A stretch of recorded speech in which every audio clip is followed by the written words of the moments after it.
Hello, and welcome to episode 70 of the Compassion and Cucumbers podcast. I'm Christine. And I'm Sam. Hey, how's everybody doing out there? I'm doing all right. How are you doing? I'm doing pretty good. We had a really good meal, and I'm kind of stuffed. Well, that's your own fault. So if it sounds like I'm fighting for air, that's why.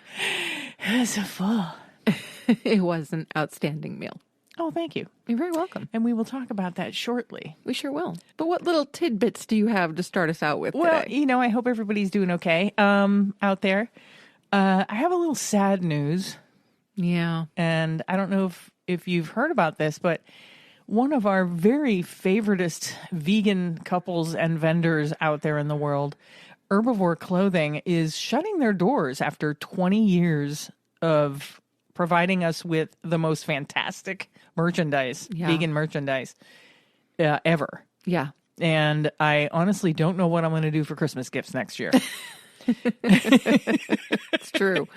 It's true. I always hit the Herbivore at Christmas time, and I'm so sad that they're leaving us. The day they announced that they were closing, they sold like 90% of their stock.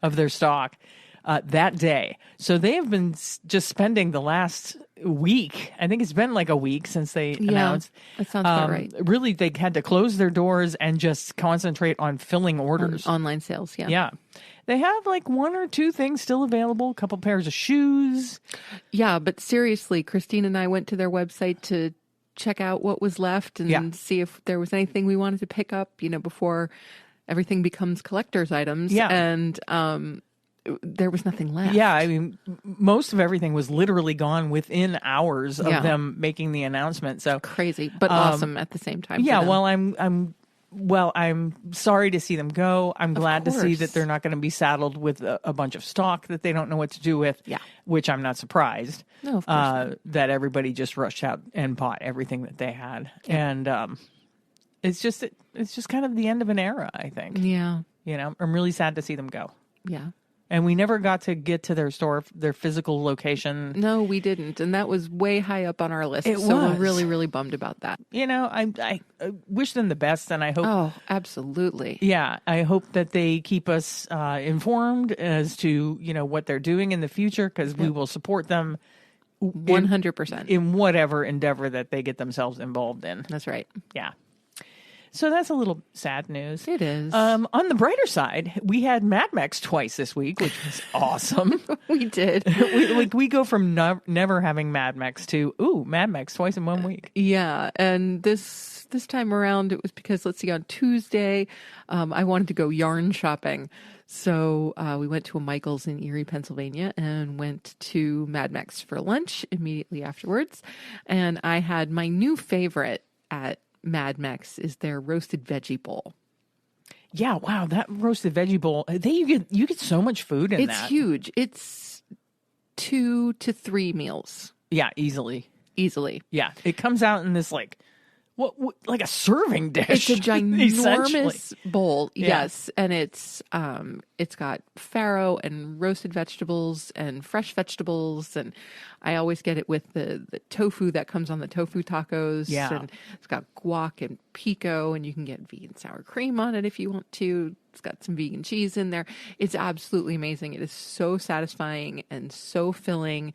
And just really great value for money because, again, you're going to get at least 2 meals out of it. Oh, yeah, at least. And texturally, it looks like perfect texture. Oh, it really is. Just the variety of textures and flavors in there is really quite remarkable. And I even though I have been habitually an herbivore tofu taco eater we go to, I've been having a hard time tearing myself away from those because they're so good. They really but are. The last couple of times we've went to Mad Max, I have steered away from them.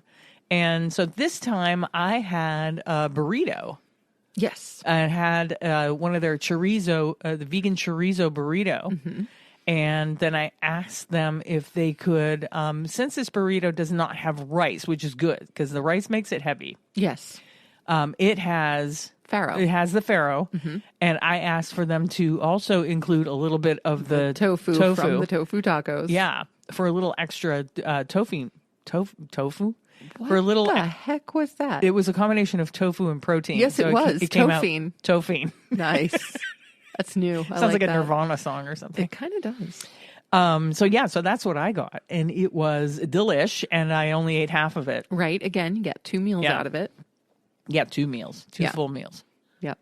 So that was fun. Yes. So that And was then the the first second foray. time- The second foray was I went to Erie on Friday to have lunch with a friend, and we met at Mad Max, and I had exactly what I had on Tuesday. You got the bowl again. I did. I got the bowl again. I was considering not getting the bowl again, but it's just so good. And yeah, like- you are with the bowl now, where I was with the tofu, with the tofu tacos. Yeah, I do. I just I know I this love bowl. it. So why should I go anywhere else? Right. And Christine did not accompany me on this venture. So my Alas, job no. was to bring her an order of the Pennsylvania tofu.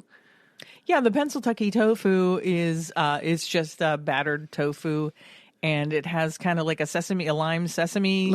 It's almost like a Sauce. sesame peanut. Yeah, it's peanutty. It's very Thai. Yeah, in it's kind of its, Thai. But it really inspiration. is just a giant bowl of tofu. It is. And they do give you some bean sprouts. But it's just essentially it's probably maybe a half a pound of tofu. It might be more than that, to It be might be. honest. Who knows? Yeah. Anyway, I ate it all. It was good. It's fantastic. Love it. What else? Oh, another cool thing, which we meant to talk about a couple episodes ago, but I slipped my mind, is I don't know if you've ever been to this restaurant. It's actually a chain, but they are individually owned. They're franchised. It's called Cheeseburger. I do like me some cheeseburger. Yeah, and we went to the Cheeseburger in, is it Hamburg or where exactly is that? Amherst. Oh, okay. So we went to the one in Amherst. It's on Niagara Falls Boulevard in Amherst, New York. Yeah, and so you go, you get your menu, blah, blah, blah. We start ordering, and our waitress is like, wait a minute, are you guys vegan? And we're like, yeah, you want a vegan menu? I'm like, well, yeah. That's awesome. I didn't realize they actually have an entire separate vegan menu that is 4 pages long It's so cool. of stuff. Yeah, it's great. Now, mind you, this is a cheeseburger joint, so this isn't health food. No. No, it's cheeseburgers and milkshakes and floats and what else is on here? All kinds of sides and fried appetizers. You can and- have like. I have to take my glasses off to look at this. The vegan menu is actually printed on pink paper, which is not easily read in the lighting that we have. But you have like a build your own burger or a sandwich or salad, and I think there's like 10 different kinds of burgers you can have that are already prearranged for you, and then you can do build your own. Then they have cheese, they have sauces, they have like a whole list of sauces, ketchup and mustard, of course, vegan mayo, vegan buffalo mayo, vegan ranch, vegan blue cheese, guacamole, barbecue, A1 peanut butter. You can put peanut butter on something. Okay, I don't get that. Well, they have like bowls, so you can make like a bowl and put peanut butter on it.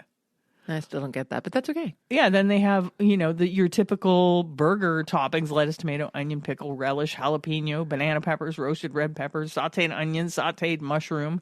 And then you can do sides. The sides are all vegan, hand-cut fries. You can get applesauce.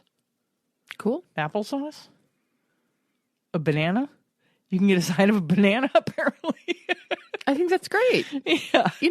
Sure, okay, even though it's a burger joint, and no, we're not talking health food here. Yeah. It's nice that you can choose a healthier side, that you don't necessarily have to go with fries. They have portobello mushroom caps. They have a veggie burger. So they have Beyond Burgers, but you don't have to get a Beyond Burger. You can get a veggie burger or you can get a portobello burger. And they have Impossible Burgers. So I they was have just going to say that. Yeah, they have both Impossible and Beyond Burgers. So we like the Impossible. Yeah, better. we're solidly in the Impossible camp. But if you are a Beyond Burger fan, then Cheeseburger has your burger of choice as well. Yeah, so I just wanted to talk about that because I had this menu floating around in my bag and I forgot to talk about Yeah, it's just awesome. Yeah, because we were there like before Christmas, I think. It was the day that we were doing our pre-holiday grocery shopping. And, we've been to this particular cheeseburger two or three times. Yeah, 2 or 3 times. And we've always had a great meal there. The service is always awesome. And it is just really, really cool that you can go in and know exactly what on the menu is vegan. Yeah. You don't have to ask. It's always such an awesome thing. Yeah. So it's a good place if you're in mixed company. Yes. And also if you have some carnivores on your, right. In your caravan or whatever, and you're out shopping or whatever, and you're looking for a place to eat, it's a good place to stop. Now, one thing we have not had yet at Cheeseburger are their vegan milkshakes. No, and they have 10 or 12 different varieties of vegan flavors. Milkshakes. Yeah, so one of these days we're going to have to do that. Yeah, they have a build your own milkshake thing on the menu. So yes, that's pretty cool too. I never have room for a milkshake. No, I don't either, because a burger is that's enough. If you're going to get a milkshake, you need to get it first. Right. And then decide what you're going to eat. Right. Because after you eat, you're not going to eat No. You're not going to have a whole milkshake like that, No. I mean, and the size of the burgers and the orders of fries at Cheeseburger are enough that I know I don't want a milkshake on top of it. No, it's too much. It's too much. Yeah, it's too much. Way too much. We could maybe get one and split it. Yeah, we could do that. Yeah. That might be a way to go. We could try that next time. Or maybe just go for a milkshake and nothing else. We could do that too. Like a milkshake and fries or something like that. Good combo. Yeah. Milkshake and fries. Yeah. Yeah. That's not to be underestimated. Yeah. So there's that. Oh, today is January 16th. It is. When we're recording. I don't know. You're listening from the future. So hope things are better in the future than they are today. But today is Martin Luther King Day. It is. So we have a couple of fun facts about Martin Luther King Day. Martin Luther King Day is, of course, observed on the third Monday of January each year, though King's actual birthday is January 15th. He was born in 1929, and in that year, the 15th of January was a Tuesday. The holiday is similar to holidays set under the Uniform Monday Holiday Act. And so the earliest Monday that Martin Luther King Day can be celebrated is January 15th, and the latest is January 21st. Yeah. King's birthday was finally approved as a federal holiday in 1983. That's the year I graduated high school. There you go. Not to age myself or anything. And all 50 states made it a state government holiday by the year 2000. Officially, King was born on January 15th, like you said, in 1929 in Atlanta, but the King holiday is marked every year on the third Monday in January. Couple of fun facts about Martin Luther King himself. He was named, this will probably not come as a huge surprise to many people, but he was named after Protestant reformer Martin Luther. Mm-hmm. He entered college, and I didn't know this. He entered college when he was 15 years old. That is impressive. That is incredible. Yeah. So the man was basically a genius. Well, I wouldn't even put basically in front of that. He just was a genius. Yeah. There's no question. He was arrested 29 times over the course of his life. He survived an assassination attempt a decade before his death. And after his death, the King family filed a civil case against the U.S. government and won. Yeah. So there you go. There's some fun facts about Martin Luther King Day. Right. All hail MLK. Yeah. It's a terrible, terrible thing that he was taken from us far too soon. Yeah. I can only imagine what good he would have done if he was left to his own devices. Yes. So happy Martin Luther King Day. Indeed. Hey, we have a recipe this week. We sure do. And for once, it's not a cookbook recipe. We are deviating from the Vegan Cookbook Challenge and starting a new segment that we're calling From Our Vegan Kitchen. That's right. And so this recipe came straight out of Christine's own brain.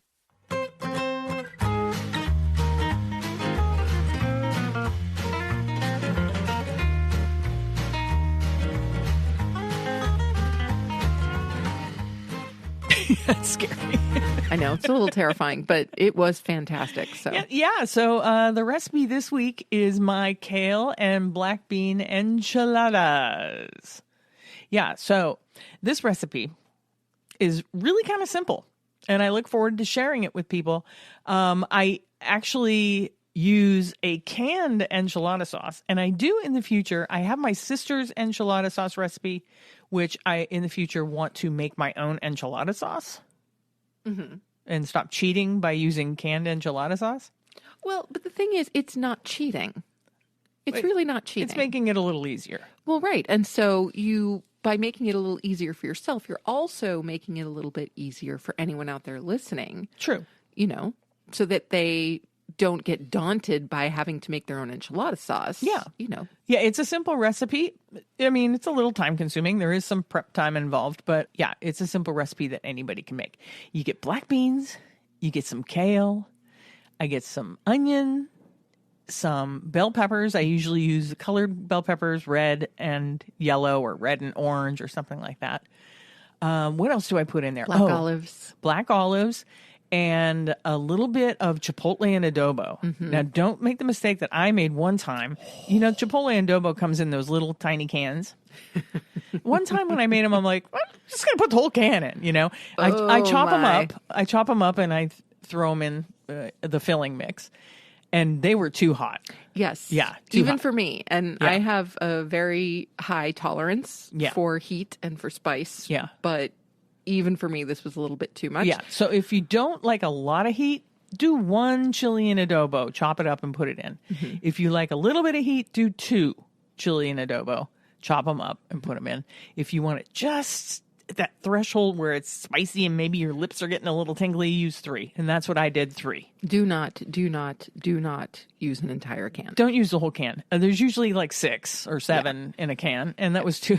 They were too hot. Yeah, it was. Now, don't get me wrong. We ate them, and they were delicious. Yeah, we did. But we were like, oh. It was just a little painful. Too hot. Hot damn. Yeah, exactly. Yeah, they were, really too hot. So we're going to continue to share some of the recipes that came out of my own brain. And then I think maybe at the end of the year or maybe in 6 months, I don't know. It depends. On how many recipes that we accumulate, then I want to put them together in like an ebook and make them available for people to read and print out at home or keep on their computers or whatever. Sounds awesome. Yeah. Love it. Okay, we're still in Veganuary. We are. So we're going to still talk about some Veganuary stuff. I wanted to talk about a recent conversation I had on Instagram with Jake Conroy. If you're not familiar with Jake Conroy, he is known as the Cranky Vegan.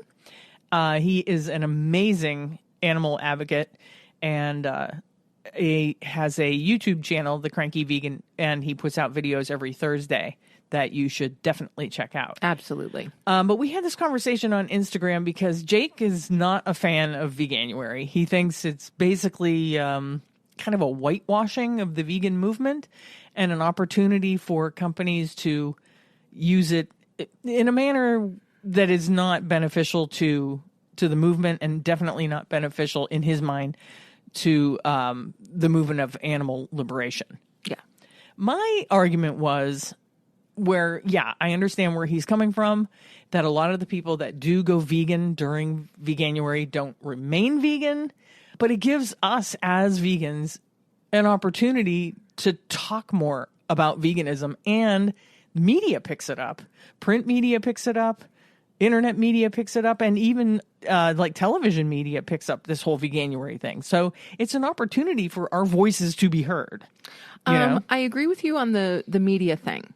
Yeah, I think that it does, that Veganuary does lend a little bit more mainstream visibility to the vegan movement, and I think that's great. But I also wholeheartedly agree with Jake in his assertion that it's not truly beneficial to the movement as a whole. I mean, Veganuary is really like, think of it as the Hallmark holiday that was created only to sell cards and chocolates.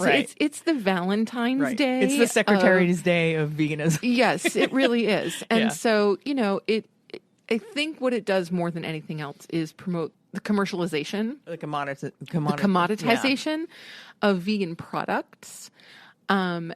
And though I'm certainly not going to argue that the sale of vegan products is a bad thing. I don't think that it is. Right.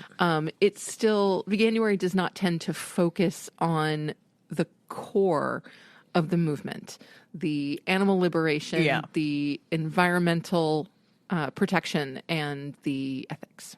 Yeah, and I do also agree with everything that Jake has to say about Veganuary, but I do argue, just to play devil's advocate, that it does give us this platform. It lets us talk about veganism on a broader scale, media-wise.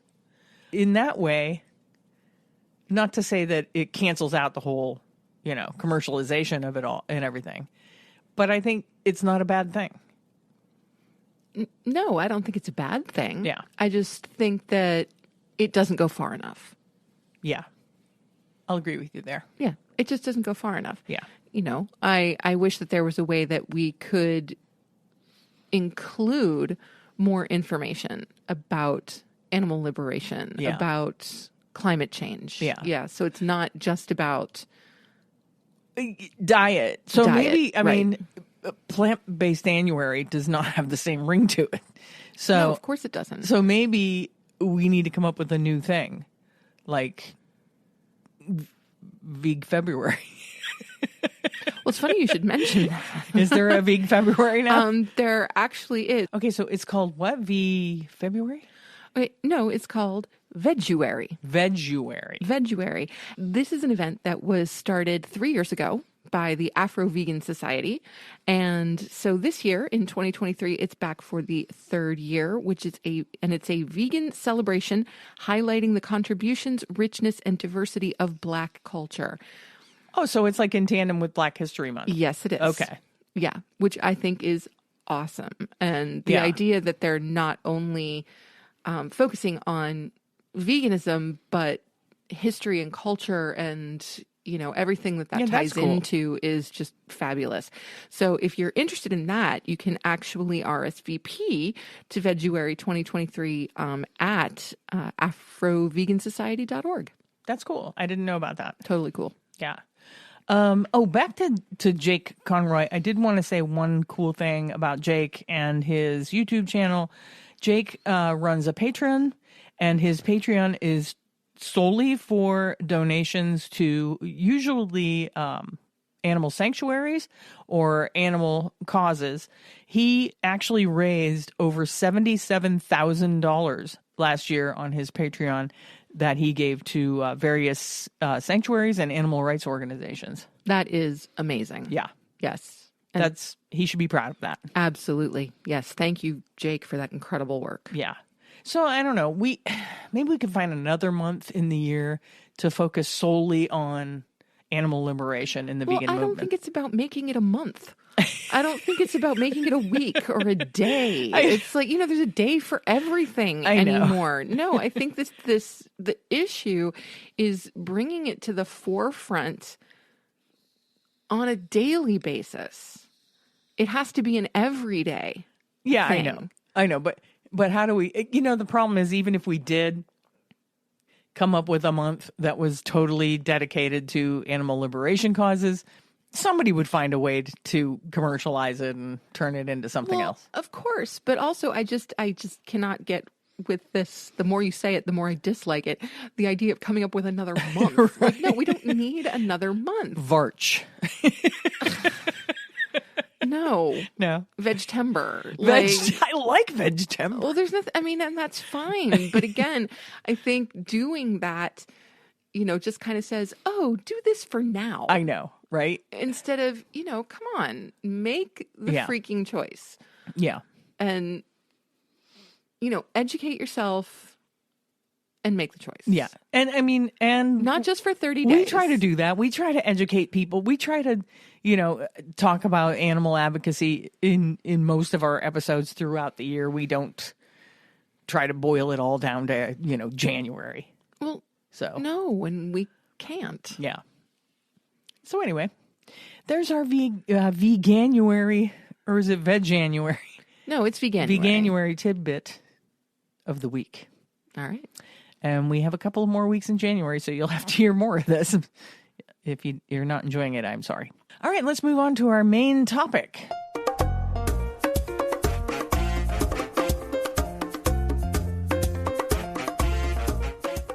Our main topic this week is the Vegan 2022 documentary by Plant-Based News. I always look forward to the Vegan Year documentaries by PBN. Yeah, I me always too. really And enjoy them. we were a little disappointed because last year it was only like It was only about 6 minutes long. it was just a little blurb. Yeah, unusually short. I don't know if they couldn't get like funding or a sponsor or what. I'm not sure, but most of the ones that we had seen prior to 2021, were 30, 40 minutes long. Yeah. And this one was just unusually short. So it was a little bit of a letdown last year, but this year's more than made up for it. I'll give you a little background on the PBN Vegan of the Year film. Each December, Plant-Based News releases a short film that looks at what's happened in the plant-based and vegan movement that year. They celebrate the increasing awareness of ethical consumerism, plant-based business, animal rights, environmentalism, the health of our planet, public health, personal health, and more. The films include the biggest voices in the plant-based space, showcasing the developments and challenges that the movement has seen. Despite the fact that veganism has become even more normalized this year, the movement has also come under increased pressure from the media and meat industry who are trying to push back.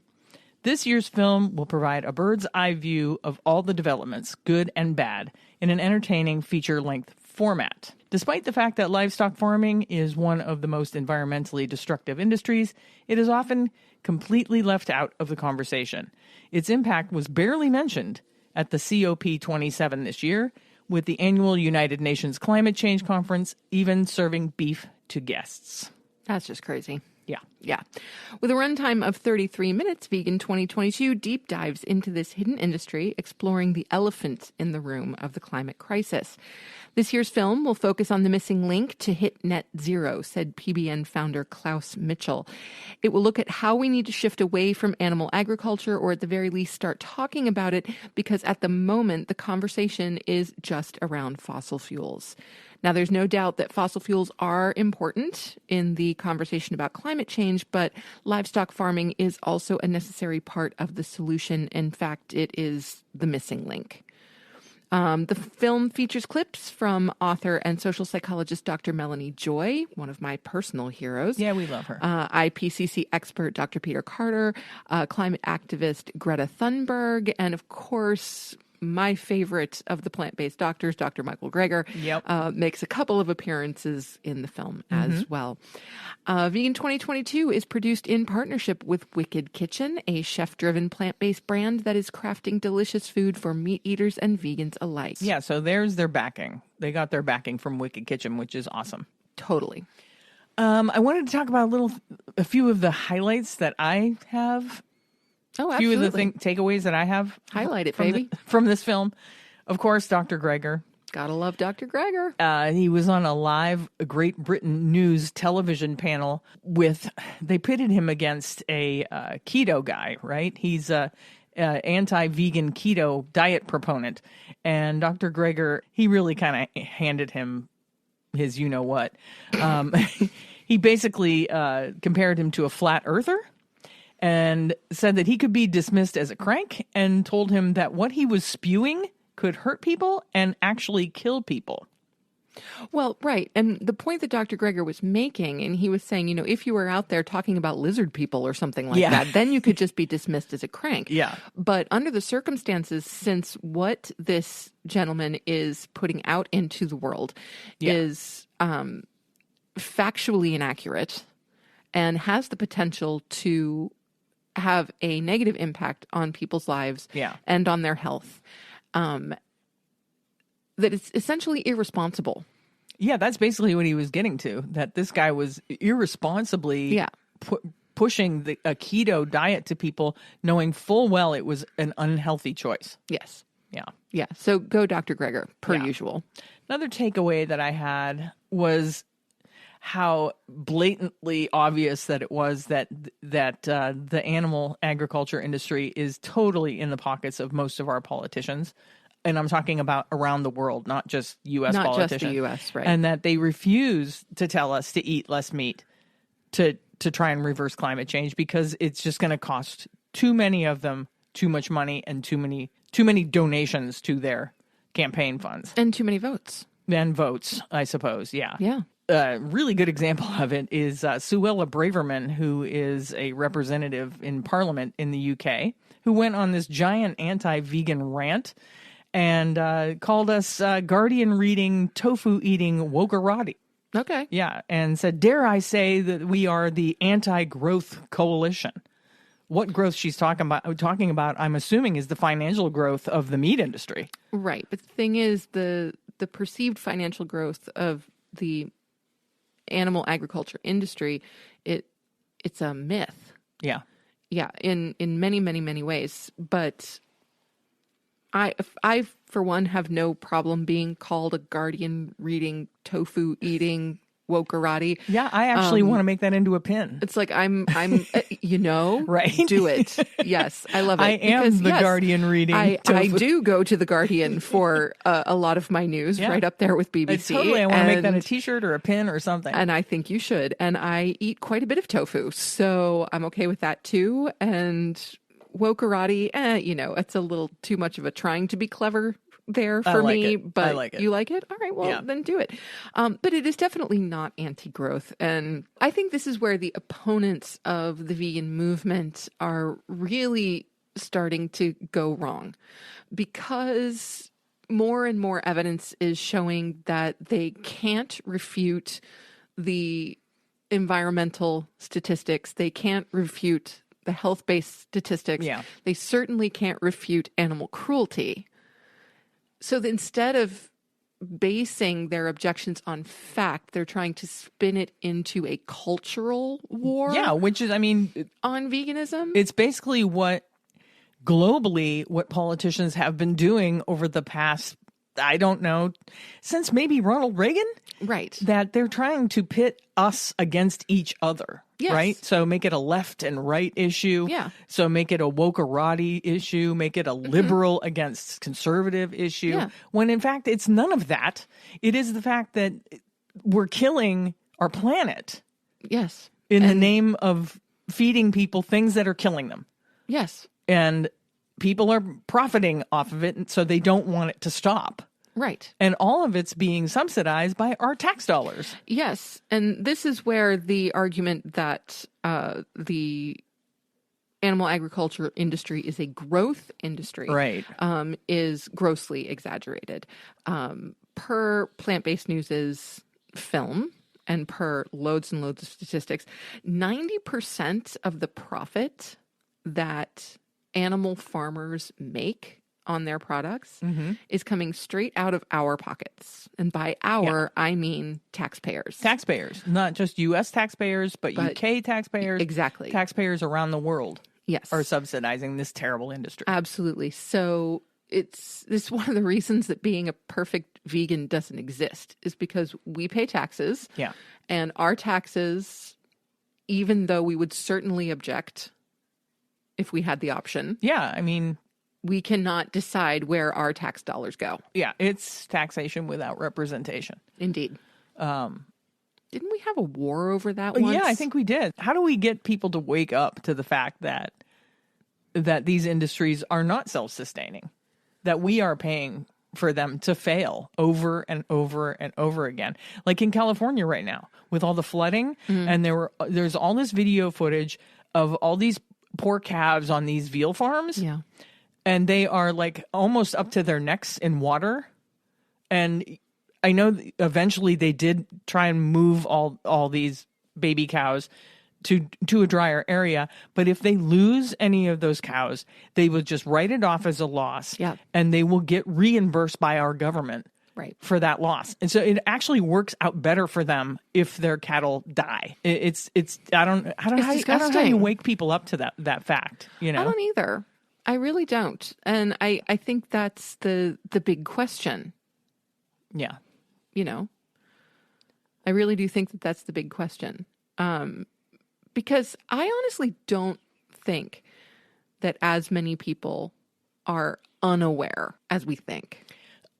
I think it's becoming harder and harder to be unaware. it is going to become harder and harder to be unaware. I do think that that mainstream media does not give enough airtime to any of this. No, of course not. You know, so it's easy for Joe Sixpack to not think about these things because they're not in their face every day. You know, it's not in their face every day that this stuff is happening and that their money is going to bail these people out.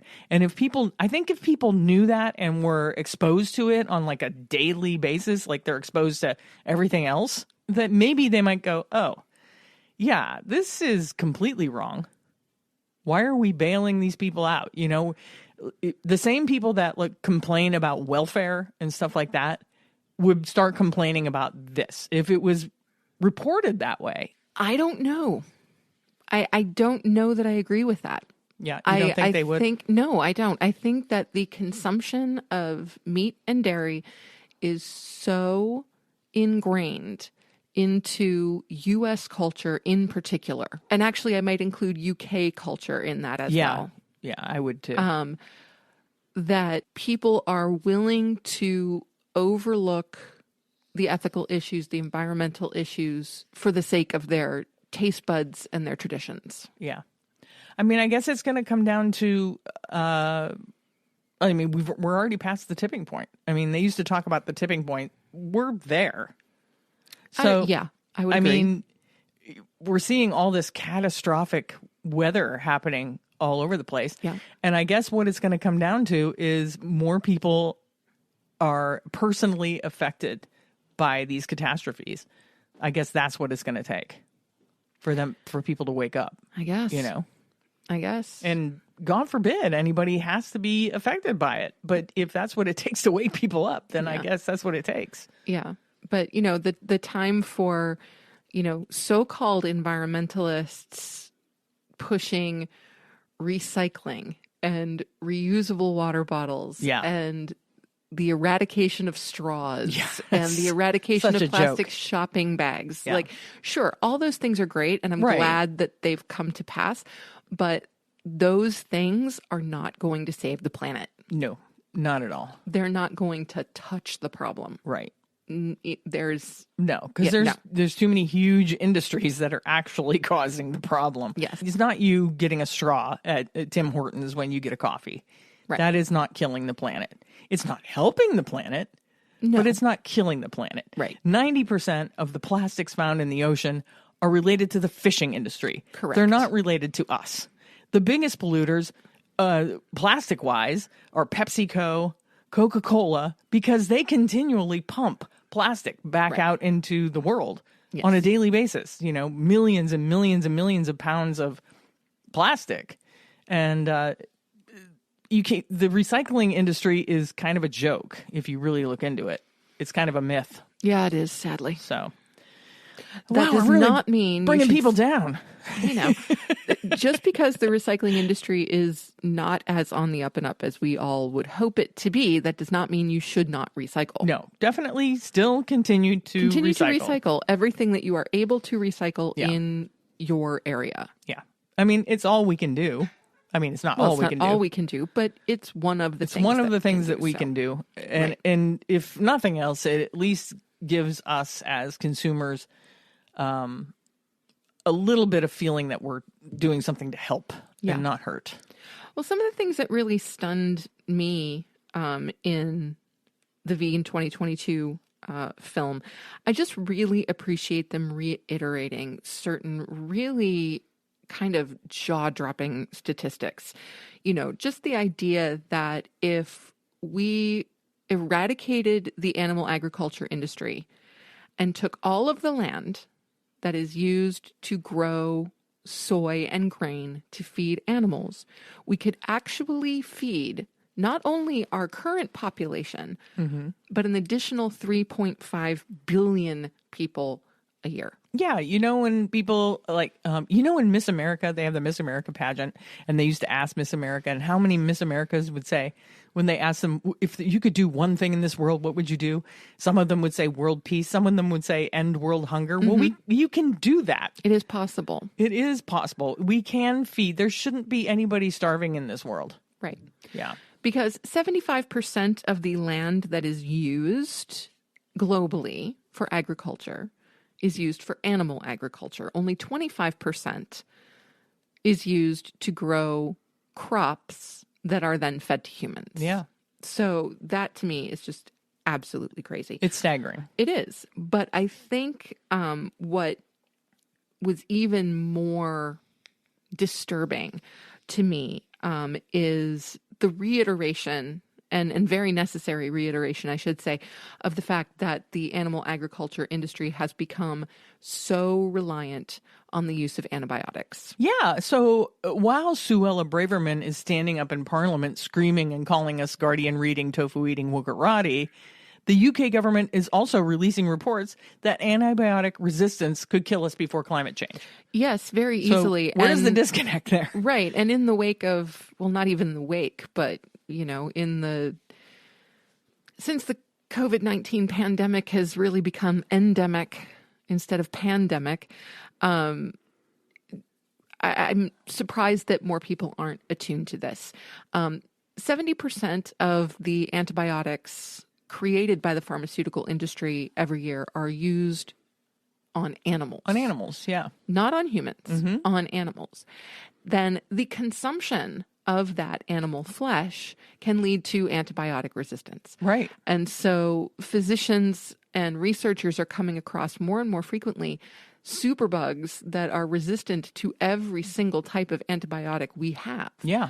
And so we could really be looking at a return to pre-antibiotic medical history where, the tiniest infection could be fatal. Yeah. Where going to the dentist could kill you. Right. So the idea that people aren't looking at this and aren't saying, oh my gosh, okay, not only are these meat products, these animal products that we're consuming, not only are they not good for our personal health, not only do they contribute to diabetes, heart disease, cancer, et cetera, but they're also incredibly bad for public health, not only through pollution, but through their contribution to antibiotic resistance. Yeah. Not to mention all the zoonotic diseases. Now, people are clearing the shelves of eggs, apparently, because there's an egg shortage, number one. And eggs are now like almost $8 a dozen or something like that. Right, and that's because of an avian flu. That's because some 35 plus billion chickens had to be culled in the United States alone because of avian flu. But yet I still see people posting on, like vegan activists will post things, and I still see people posting, what's the problem with eggs? You don't hurt an animal to get an egg. Come on, people. Well, open your eyes. Well, but you do hurt an animal. That's very simply not true. You cram them into tight spaces. They've been bred to lay something like 20 times more eggs than they would in their natural state. Right. And they're sick. They're on top of each other. They're transmitting disease to each other. Hang on a second.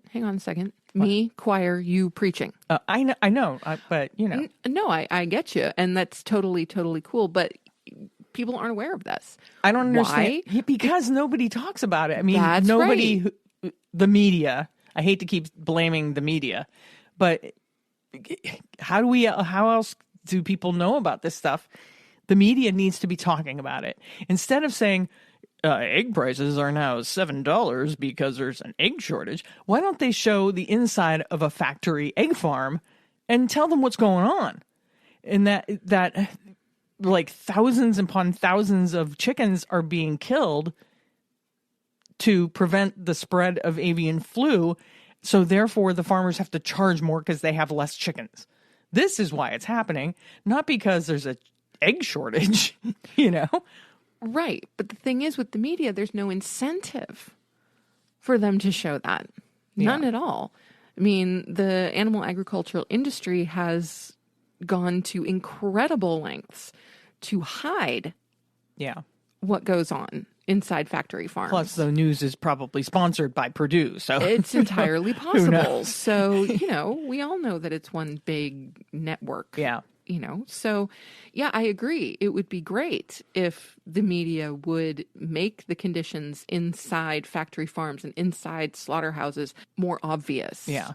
But you have to remember, again, there's laws against There's that. laws against it. Yeah. So it's really not as simple as the media needs to do more. No, I know it's not that simple.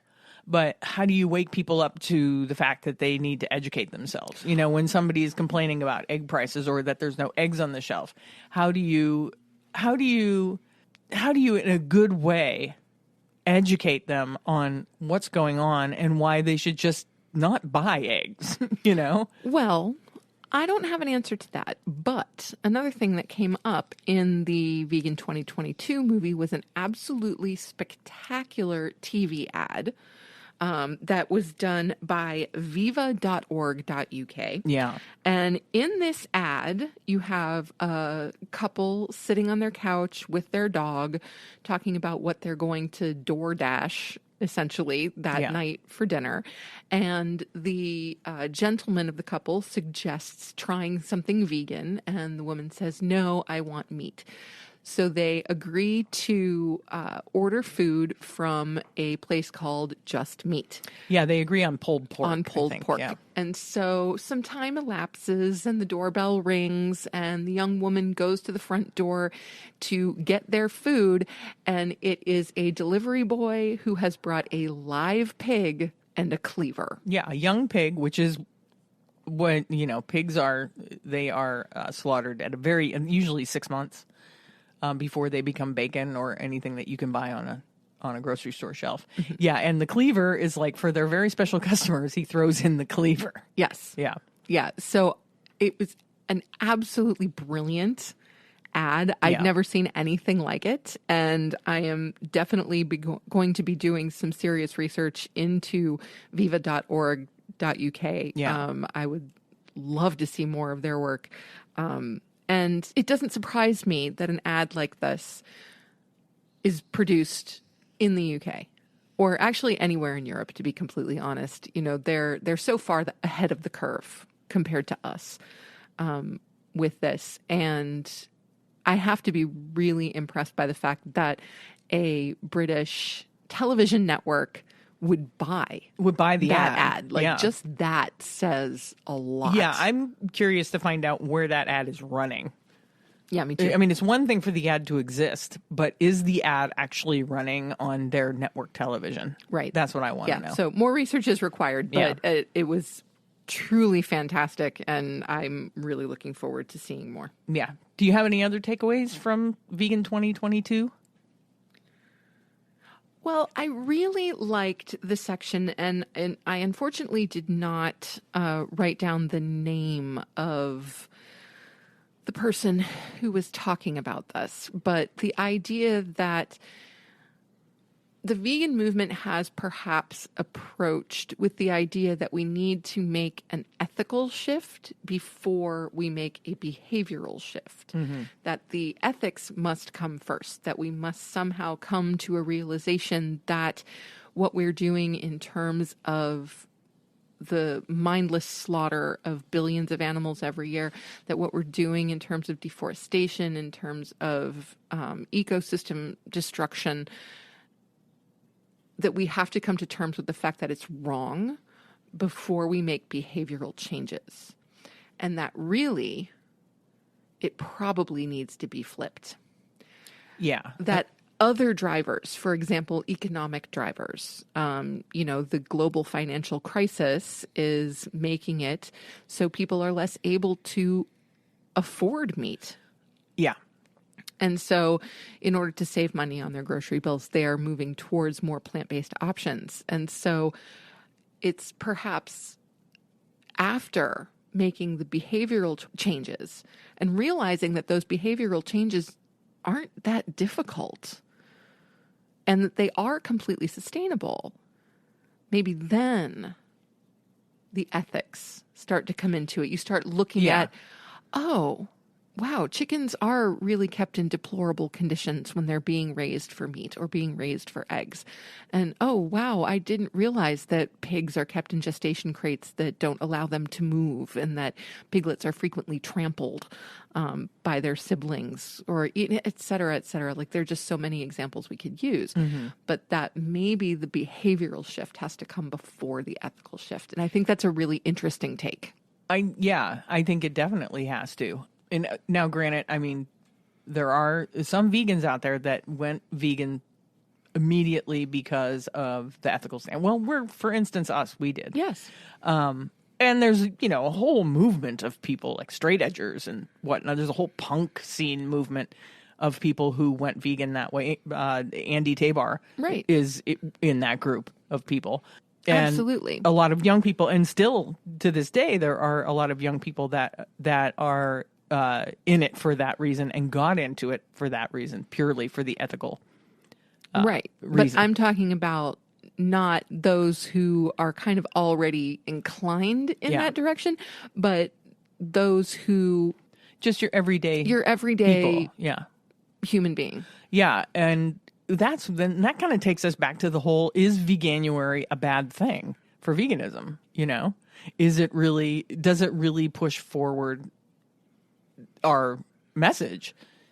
And I mean, I know that there apparently is statistics out there that say it doesn't really, that a lot of people that go vegan in Veganuary don't stick with it and all that. But I have to play devil's advocate and say that if I can touch one person, if I can convince one person to change their eating because of Veganuary, that will then, if they remove themselves from that world of meat and all that, it kind of opens up the other world of, okay, so because they're going to be, they're going to be looking at things, right? They're going to be out on the interwebs looking at plant-based diets and all this other stuff. They're going to start getting this information about how animals are treated and all that. Sure, and that's what I'm saying. Yeah. That could perhaps be the upside of Veganuary, is, that behavioral change then hopefully leading to an ethical shift, which would then sustain the behavioral change. Yeah. I mean, and let's face it, I think economically, if something hits people economically, that's usually a good way to get people to change. Oh, absolutely. If you can't afford meat anymore, if you can't afford eggs anymore, if you can't afford milk anymore. If you can't afford my favorite hummus anymore. Yeah. Seriously. That's a conversation for another day. You will not be buying my favorite hummus anymore. No, this anymore. hummus that Sam likes, this Ithaca hummus that Sam likes, is now currently almost $7 at our grocery store, which is ridiculous. It's insane. For a small thing of hummus. Yeah, for like a 8 ounce. Yeah, I have said it before, and I guess I'm saying it again, that I do need to try and recreate their recipe because it's not that difficult. It's a lemon dill hummus. Yeah. So, I need to make that in bulk for Sam, because otherwise she's going to send us to the poorhouse eating hummus. Well, no, I've already told you, you will not buy my favorite hummus anymore. Don't buy it anymore. Like, that's absolutely insane. Yeah, it's ridiculous. But yeah, we got off topic. Yeah, I think you're right. If people change for those reasons, for economic reasons and whatnot, then it's definitely a way in. It is. All right. Anything else you wanted to say about the film? No, just that I really enjoyed it. And I'll probably watch it again. Yeah, I watched it a few times actually, and I thought it was really well done. They always do a good job. Yes. And they do a good job of not just reiterating the same stuff that you hear in a lot of vegan documentaries. They come at things at a different angle. They get different people to talk about it, and I guess that's it. Did I have anything else I wanted to say? I don't know. You're in your brain. I'm not. Oh, one little thing I didn't mention was that King Charles had a meeting with Dr. Dean Ornish at Buckingham Palace. No, it wasn't actually at Buckingham Palace. Oh, it was wasn't? at one of his other homes. Oh, well, at one of his palaces, he had Dr. Dean Ornish over for, I don't know, they had drinks and cigars, who knows. But they were talking about plant-based eating, and it seems that King Charles is kind of, he's embracing the fact that this could help at least improve the health of UK citizens. He didn't make any mention of climate change. Of course not. Or any of that. Of course not, because he was having a conversation with Dr. Dean Ornish, and that is not Dr. Ornish's focus. No, it's not. It's not. So, Yeah. So there was that. And then, of course, Ed Winters, Earthling Ed, all hail Earthling had Ed. a really great explanation of how farm subsidies work in the UK, which is very similar to how they work here in the US. So, Yep, definitely worth a watch. yeah. So check it out. It's free on YouTube. Plant-Based News, Vegan 2022. Indeed. Yeah. So we'll wrap that up. Hey, you want to give us one of your 72 reasons to be vegan?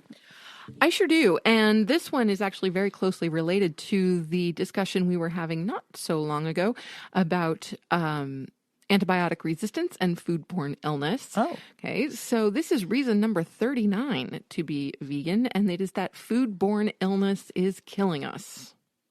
Very simply.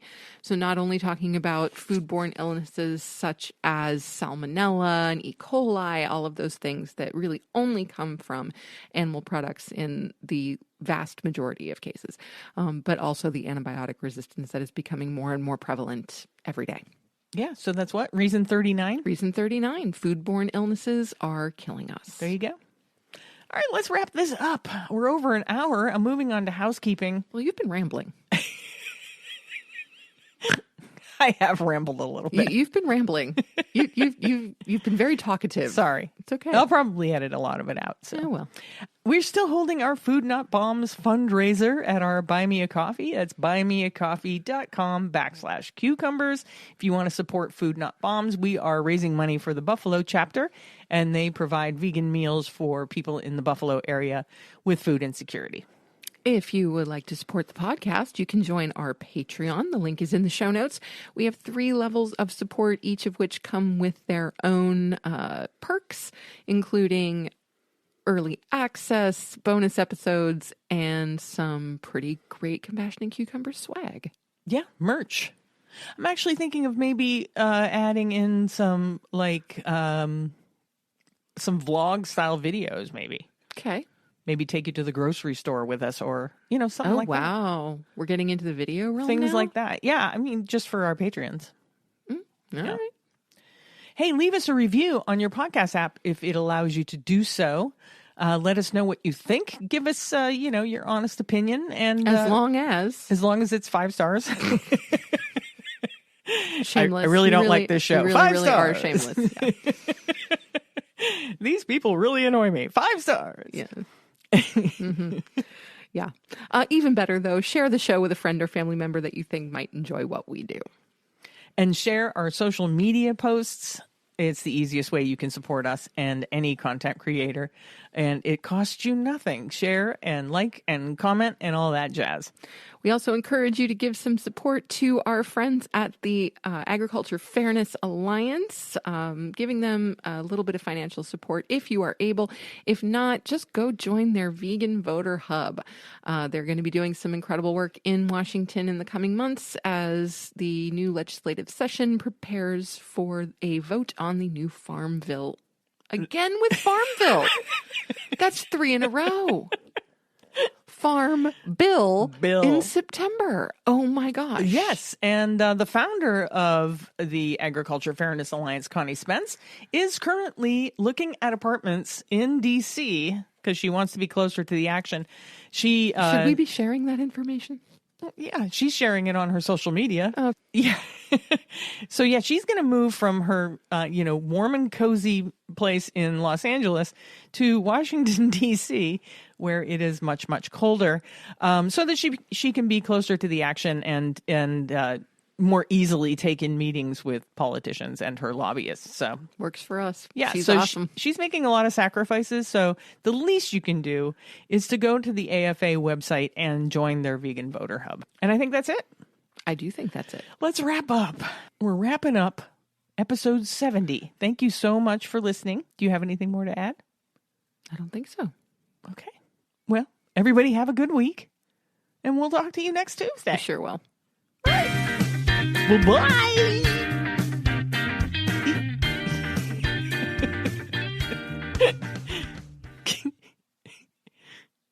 Insert eye roll here. Do you want to support the Compassion and Cucumbers podcast?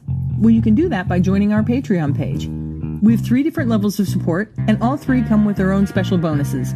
Hey, you can support the podcast and get yourself some really cool merch. All the links and deets are in the show notes. We'll catch you next week on the next episode of Compassion and Cucumbers.